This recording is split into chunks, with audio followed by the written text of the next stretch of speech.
ದೇವೇಗೌಡರು ಸಾಹೇಬ್ರು ಹೇಳ್ತಾರೆ. ಈಗ ದೊಡ್ಡವರು ಅವ್ರು ಹೇಳ್ತಾರೆ ಅಂದ್ರೆ ನಾವು ಕೇಳಬೇಕಾಗ್ತಲ್ಲ. ಯಾರು ಮುಗಿಬೇಕು ಯಾರೆಲ್ಲ ಜನ ತೀರ್ಮಾನ ಮಾಡ್ತಾರೆ. ಕಾಂಗ್ರೆಸ್ ಅಲ್ಪಸಂಖ್ಯಾತರನ್ನ ಓಲೈಸಿ ಬಿಡಬೇಕು ಅಂತ ಯಾರು ಹೇಳ್ತಾರೆ? ಯಡಿಯೂರಪ್ಪ ಸಾಹೇಬ್ರು ಈಗ ಏನು ಹೇಳ್ತಿದ್ರೆ ಗೊತ್ತಿಲ್ಲ. ಯಾಕಂದ್ರೆ ಅವರು ಹೊಸ ಪಕ್ಷ ಕಟ್ಟಿದಾಗ ಟಿಪ್ಪು ಸುಲ್ತಾನ್ ಕತ್ತಿ ಟೋಪಿ ಹಾಕೊಂಡು ಅವರು ತಿರುಗಾಡಿದ್ರಲ್ಲ. ಸೊ ಏನಾಗೈತೆ ಚುನಾವಣೆ ಬಂದಾಗ ಮತ್ತೆ ಏನೋ ಮಾತನಾಡ್ತಾರೆ. ಬಟ್ ಸೈದ್ಧಾಂತಿಕವಾಗಿ ಕಾಂಗ್ರೆಸ್ ಪಕ್ಷ ನಾವು ಯಾವಾಗಲೂ ಎಲ್ಲರ ಪರವಾಗಿದ್ದೀವಿ, ಎಲ್ಲ ಸಮುದಾಯ ಪರವಾಗಿದ್ದೀವಿ. ಸೊ ನಮ್ಮ ಸಿದ್ಧಾಂತವನ್ನು ನಾವು ಯಾವತ್ತೂ ಬಿಟ್ಟುಕೊಡೋದಿಲ್ಲ. ಆ ಸಿದ್ಧಾಂತದಲ್ಲಿ ನಾವಿದ್ದೀವಿ. ಈಗ ಅವ್ರಿಗೆ ಚುನಾವಣೆ ಬಂದ ತಕ್ಷಣ ಇವೆಲ್ಲ ನನ್ನ ಬರ್ತಾವೆ ಮಾತನಾಡ್ತಾರೆ ಅವರು. ಲೋಕಸಭಾ ಚುನಾವಣೆ ಪ್ರಿಪರೇಷನ್ ಏನಿದೆ? ಅಲ್ಲ, ನಮ್ಮ ಸರ್ಕಾರ ಮಾಡಿರ್ತಕ್ಕಂಥ ಕಾರ್ಯಕ್ರಮ 2013-18 ಈಗ ಬಂದಿರತಕ್ಕಂಥ ಕಾರ್ಯಕ್ರಮಗಳು 5 ಕಾರ್ಯಕ್ರಮ ಜೊತೆಗೆ UP1 UP2 ನಾವು ಮಾಡಿರ್ತಕ್ಕಂಥ ಕಾರ್ಯಕ್ರಮ, ಮೋದಿಯವರು ಕಳೆದ 10 ವರ್ಷ ಹೇಳಿರ್ತಕ್ಕಂಥ ಸುಳ್ಳು ಅವನ್ನೆಲ್ಲ ತೊಗೊಂಡು ಜನರ ಎದುರಿಗೆ ಹೋಗ್ತೀವಿ. ಸರ್, ಬಿಜೆಪಿಯವರು ಪ್ರತಿಭಟನೆ ವೇಳೆ ಸಿಎಂ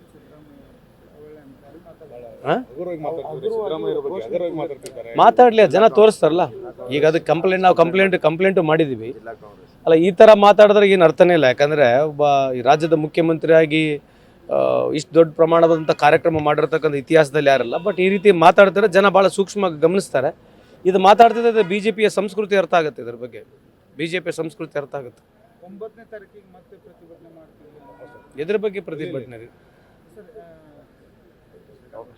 ಸರ್, ಶ್ರೀಕಾಂತ್ ಪೂಜಾರಿ ಅವರ ಇದು ಬಂಧನ ಕೇಸ್ ಹಿಡ್ಕೊಂಡು ಬಿಜೆಪಿಯವರು ಏನು MP ಎಲೆಕ್ಷನ್ ಅಜೆಂಡಾ ಮಾಡ್ಕೊಂಡಿದ್ದಾರೆ. ಈಗ ನನಗೆ ಗೊತ್ತಿಲ್ಲ ಅವ್ರ ಅಜೆಂಡಾ ಏನು ಮಾಡ್ತಾರೆ. ಅವ್ರಿಗೆ ಅಂಥವು ಬಿಟ್ಟರೆ ಬೇರೆ ಏನು ಅಜೆಂಡಾ ಇದೆ ಹೇಳಿ. ಈಗ ಟೋಟಲ್ ಎಷ್ಟು ಜನ ಕೇಸಲ್ಲಿ ಈ ಥರ ಅರೆಸ್ಟ್ ಆಗಿದೆ? 36 ಜನ ಆಗಿದ್ದಾರೆ. 36 ಜನದಲ್ಲಿ ಎಲ್ಲರೂ ಹಿಂದೂಗಳಿಲ್ವ ಅದರಲ್ಲಿ? ಇವರೊಬ್ಬರೇ ಇರೋದಾ? ಬೇರೆ ಪರವಾಗಿಲ್ಲ ವಕಾಲತ್ತು ಇವ್ರದ್ದು? 36 ಜನದಲ್ಲಿ ಎಲ್ಲರಿಗೂ ಇದೇ ರೀತಿಯಾಗಿ ಯಾರು ಲೇಟಾಗಿ ಈ ಥರ ಹಳೆ ಕೇಸಸ್ಗಳಿದ ಪೆಂಡಿಂಗ್ ಇದ್ದಾವೆ, ಪ್ರೊಸೀಜರ್ ಪ್ರಕಾರ ಕೋರ್ಟಿಗೆ ಪ್ರೊಡ್ಯೂಸ್ ಮಾಡ್ತಾರೆ. 36 ಜನದಲ್ಲಿ ಇವರೊಬ್ಬರೇ ಹಿಂದೂ ಇರೋದು? ಅವ್ರ ಮೇಲೆ ಎಲ್ಲ ಪ್ರಕರಣ ಅಲ್ರಿ, ಪ್ರಕರಣ ಎಲ್ಲರ ಮೇಲೆ ಇದೆ. ಯಾರ ಕೇಸುಗಳಿದ್ದಾವೆ ಅವ್ರ ಮೇಲೆ ಇನ್ನೂ 20 ಪ್ರಕರಣಗಳಿದೆ. ಅವ್ರ ಮೇಲೆ ಪ್ರೊಸೀಜರ್ ಪ್ರಕಾರ, ರೂಲ್ಸ್ ಪ್ರಕಾರ ಯಾರ ಮೇಲೆ ಏನೇನು ಕೇಸಸ್ ಫೈಲ್ ಮಾಡಬೇಕು ಅದನ್ನೇ ಫೈಲ್ ಮಾಡಬೇಕು. ಅಬ್ಬಯ್ಯರು ಕೂಡ ಹೇಳ್ತಿದ್ರು ಅವರಿಗೆ ರೌಡಿ ಶೀಟ್ರಿಂದ ಬಿಡಿಸಿರ್ತಕ್ಕಂಥ ನಮ್ಮ ಸರ್ಕಾರದಲ್ಲಿ ಅವರಿಗೆ ಕ್ಲಿಯರ್ ಮಾಡಿಕೊಟ್ಟಿದೆ.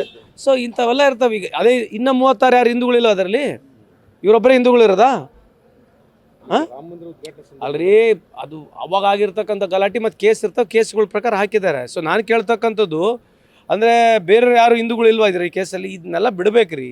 ಇದನ್ನೇ ತೊಗೊಂಡು ಚರ್ಚೆ ಮಾಡಿದ ಮೇಲೆ ನೀವು ಕೂಡ ಇದನ್ನೇ ಪ್ರಶ್ನೆ ಕೇಳ್ತೀರಿ, ಬೇರೆ ಪ್ರಶ್ನೆ ಅವ್ರಿಗೆ ಕೇಳಿಯಲ್ಲ. ಅಲ್ಲ, we are asking you in totality. Why should you not ask this questions to them? Is only ಪೂಜೆ ಅಲ್ರಿ. ಅಲ್ಲ, ಒಂದು ನಿಮಿಷ ಅಲ್ರಿ, ಒಂದು ನಿಮಿಷ ಕೇಳ್ರಿ.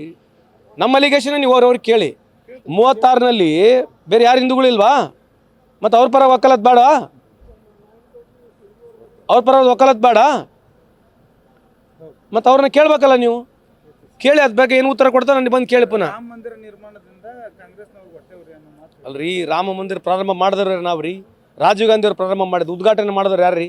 ಸುಮ್ಮನೆ ಎದಕ್ಕೆ ರಾಮ ಮಂದಿರ ಬಗ್ಗೆ ಅವ್ರು ಮಾತನಾಡ್ತಾರೆ? ರಾಮ ಮಂದಿರಕ್ಕೋಸ್ಕರ ಇಟ್ಟಂಗಳಿ ತೊಗೊಂಡು ಹೋದ್ರಲ್ಲ, ಎಲ್ಲೈತೆ ಇಟ್ಟಂಗಳಿ?